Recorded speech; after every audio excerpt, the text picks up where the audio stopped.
Welcome to our channel. Today we how to configure Ring Protect subscription settings for storage management. Easy tutorial step by step clearly.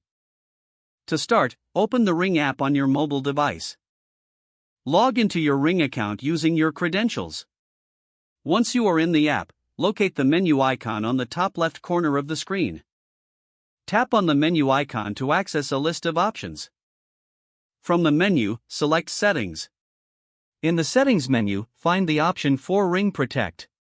Tap on Ring Protect. Here, you will see details about your current subscription plan. If you wish to modify your storage management settings, look for Manage Subscription.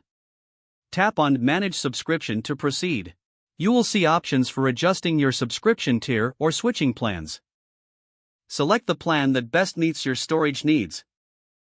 After selecting the plan, review the details presented on the screen. If everything looks good, confirm your choice by tapping Continue. Next, follow any additional prompts required to finalize your subscription. You may need to enter payment information if upgrading to a higher tier. Once you have completed any necessary payment steps, tap on Confirm. You will receive a confirmation that your settings have been updated. To ensure your changes are in effect, review your subscription details again.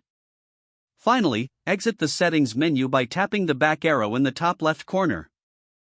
Your Ring Protect subscription settings are now successfully configured for optimal storage management. If the page does not load, refresh the browser or try again in a private or incognito window. Make sure you are using the correct email address, then retype it carefully to avoid small typos.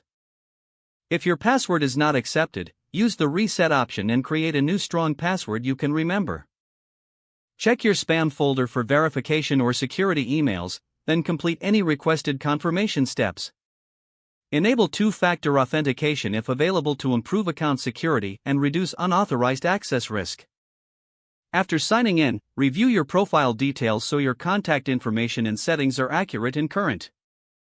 If you see an error message, note it down and try again after restarting your device and internet connection. Log out when you finish, especially on shared devices, to keep your account and payment information secure. If the page does not load, refresh the browser or try again in a private or incognito window. Make sure you are using the correct email address, then retype it carefully to avoid small typos. If your password is not accepted, use the Reset option and create a new strong password you can remember. Check your spam folder for verification or security emails, then complete any requested confirmation steps.